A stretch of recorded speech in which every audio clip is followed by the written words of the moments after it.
Hello दोस्तों, मैं देवराज एक बार फिर से हाजिर हूँ आपके सामने।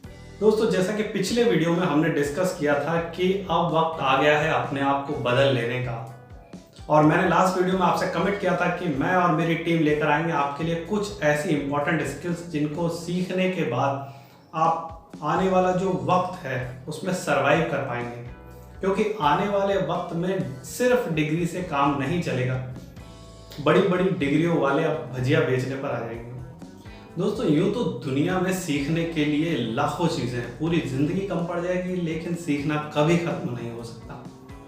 लेकिन वर्तमान स्थिति को देखते हुए और आने वाले वक्त की तैयारी को ध्यान में रखते हुए हमारी टीम आपके लिए लेकर आई है 5 बहुत ही इंपॉर्टेंट स्किल्स जिनको सीखने के बाद आप आने वाले वक्त में सरवाइव कर सकते हैं।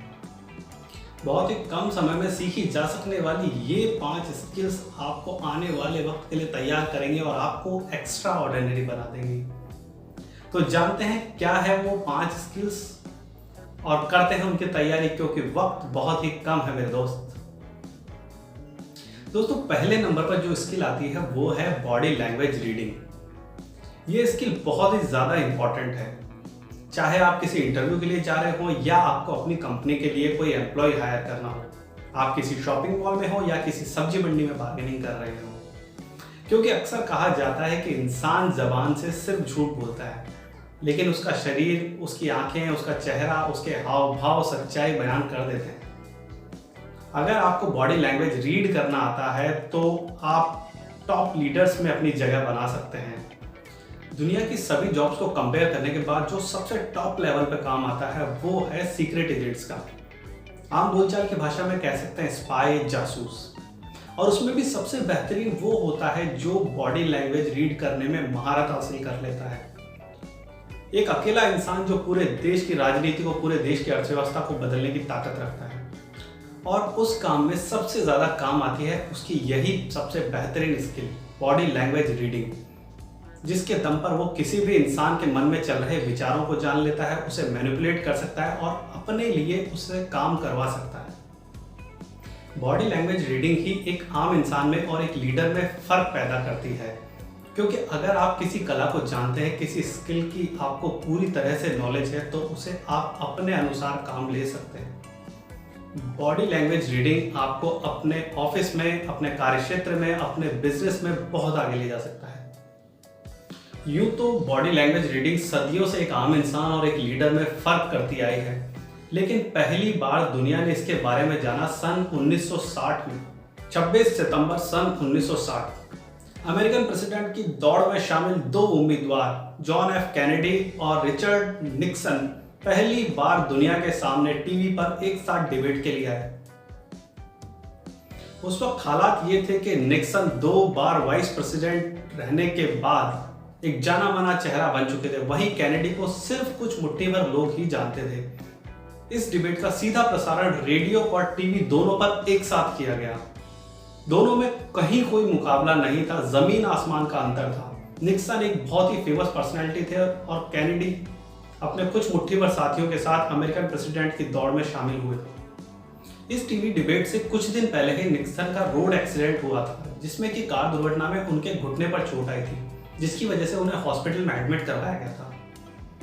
डिबेट शुरू होने के कुछ ही वक्त पहले ही उन्हें अस्पताल से छुट्टी मिली थी। डिबेट शुरू होती है, निक्सन स्टेज पर आते हैं। एक तरफ थे निक्सन जो कि बीमार, थके हुए और कमजोर नजर आ रहे थे, तो दूसरी तरफ उनके ही कंपैरिजन में खड़े थे कैनेडी, जो कि बिल्कुल अश्योर और कॉन्फिडेंट नजर आ रहे थे। वो उनकी बॉडी लैंग्वेज में भी साफ नजर आ रहा था। दोनों ही नेता वहां मौजूद मंच पर जाकर वहां ऑडियंस को संबोधित कर रहे थे। एक तरफ थे कैनेडी जो कि जोश से भरे हुए स्माइली फेस के साथ, कॉन्फिडेंस के साथ अपनी बात पब्लिक के सामने रखते थे, और दूसरी तरफ थे निक्सन।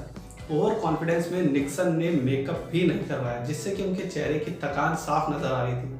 इसके कंपेयर में कैनेडी बार बार अपने चेहरे का मेकअप भी ठीक करवा रहे थे ताकि उनका चेहरा ग्लोई लगे, कॉन्फिडेंट नजर आए, थकान उनके चेहरे पर नजर ना आए। निक्सन जब मंच पर खड़े होकर बात कर रहे थे उस वक्त उनके घुटने में दर्द हो रहा था, जिसका कि कुछ ही वक्त पहले ऑपरेशन हुआ था, और वो दर्द उनके चेहरे पर साफ नजर आ रहा था। न सिर्फ स्टूडियो में मौजूद ऑडियंस उसे देख रही थी, बल्कि जो लोग उस टीवी डिबेट का लाइव प्रसारण देख रहे थे, उन लाखों करोड़ों लोगों ने भी उस थके हुए इंसान को स्टेज पर देखा। जबकि कैनेडी जब लोगों को संबोधित करते, उस वक्त वो डायरेक्ट कैमरा में देखकर बात कर रहे थे, जिससे कि उस टीवी डिबेट का लाइव प्रसारण देखने वाले लोगों को डायरेक्ट कांटेक्ट उनसे फील हो रहा था। लगभग 70 मिलियन लोगों ने इस डिबेट का सीधा प्रसारण देखा और नतीजा ये रहा कि जनवरी 1961 में जॉन एफ कैनेडी ने अमेरिका के 35वें राष्ट्रपति के रूप में शपथ ली। दोस्तों, ये घटना बॉडी लैंग्वेज का सबसे बड़ा उदाहरण बन चुकी है। आपकी बॉडी लैंग्वेज आपको एक आम इंसान से एक लीडर के रूप में बदल सकती है। इस लॉकडाउन में आप बॉडी लैंग्वेज रीडिंग का ज़्यादा से ज़्यादा अध्ययन करें, इसके वीडियोस देखें, इसे सीखने की कोशिश करें। अगर आप सीख जाते हैं तो उसके बाद आपकी बॉडी लैंग्वेज ऑटोमेटिक बदलती चली जाएगी। आप उन ट्रिक्स का, उन टिप्स का यूज़ अपनी डेली रूटीन में कर सकते हैं। तो दोस्तों, बढ़ते हैं अब हमारी दूसरी स्किल की तरफ। दोस्तों, दूसरी स्किल ऐसी स्किल है जो कि कभी हमें किसी को पसंद नहीं आई, वो है मैथमेटिक्स। ये एक ऐसा सब्जेक्ट है जिससे हर कोई जान छुड़ाने की कोशिश कर रहा है, लेकिन जिंदगी के हर मोड़ पर हर वक्त मैथमेटिक्स हमारे साथ ही चलती है। आज हर कंपनी को, हर बिजनेस को ऐसे लोगों की जरूरत है जो टिप्स पर कैलकुलेशन कर सकें, और उसके लिए आपकी मदद कर सकती है वैदिक गणित। वैदिक गणित एक ऐसा सब्जेक्ट है जिसके लिए कहा जाता है कि इससे इंसान कंप्यूटर से भी तेज कैलकुलेशन कर सकता है। वैदिक गणित के ज़्यादा फॉर्मूलों को आपको सीखने की ज़रूरत नहीं है। सिर्फ आप प्लस, माइनस, मल्टीप्लाई और डिवीजन अगर सीख लेते हैं तो वो आपकी डेली लाइफ के लिए, आपके ऑफिस वर्क के लिए, आपके बिजनेस के लिए बहुत यूजफुल साबित होगा। दोस्तों, तीसरे नंबर की हमारी सबसे इंपॉर्टेंट स्किल है सेल्स। सेल्स एक ऐसी चीज है जो इंसान को जमीन से उठाकर आसमान पे बिठा सकती है।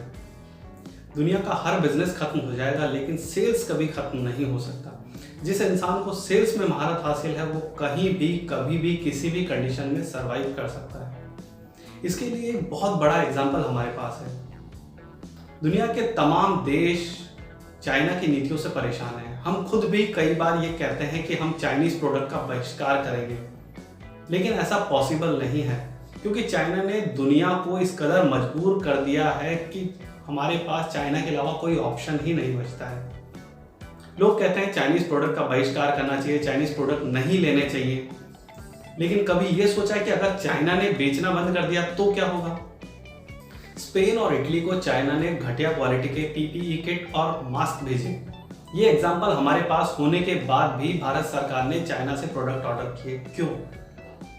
क्योंकि हमारे पास कोई और ऑप्शन ही अवेलेबल नहीं है। आज की स्थिति ऐसी है कि दुनिया का हर कंट्री चाइना से प्रोडक्ट ऑर्डर कर रहा है, जानने के बाद भी, क्योंकि कहीं कोई और ऑप्शन अवेलेबल नहीं है। चाइना का हर आदमी बेचने में लगा हुआ है, क्योंकि वो बेचने की ताकत जानते हैं। चाइना एक फॉर्मूला पे काम करता है कि सस्ता बेचो और खूब बेचो। या तो आप एक प्रोडक्ट पर ज्यादा मार्जिन कमा लें, या कई प्रोडक्ट बेचें जिन पे कि थोड़ा थोड़ा मार्जिन कमा के आप बेचें। चाइना ने पूरी दुनिया का मार्केट खत्म कर दिया है सस्ता बेचने की वजह से।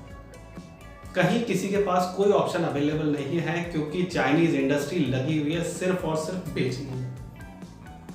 अगर आप बेचना जानते हैं तो आप भी इस इंडस्ट्री में सर्वाइव कर सकते हैं।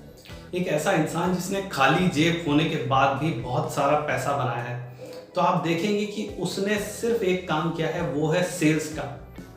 कोई भी इंसान अगर कोई भी प्रोडक्ट बेचना शुरू करता है तो उसके चांसेस कहीं गुना ज़्यादा बढ़ जाते हैं करोड़पति होने के बजाय नौकरी करने वालों के।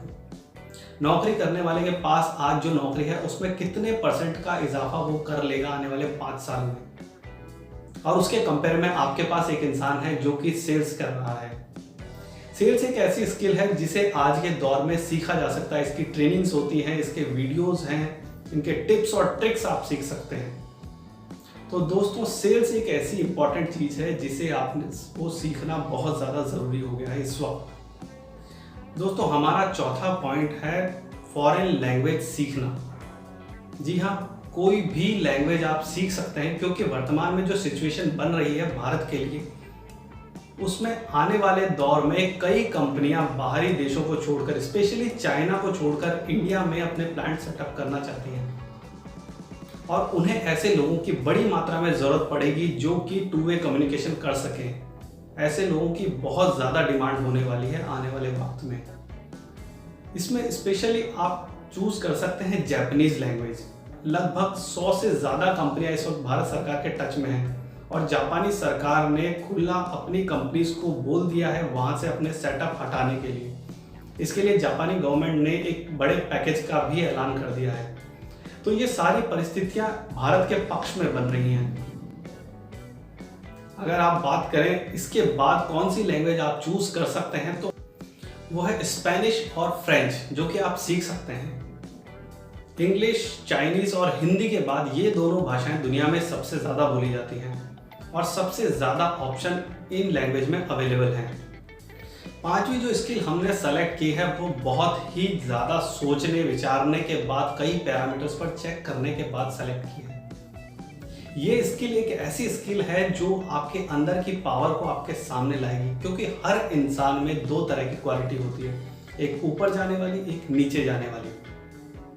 निर्भर इस बात पर करता है कि आपकी कौन सी क्वालिटी को आप यूज कर रहे हैं।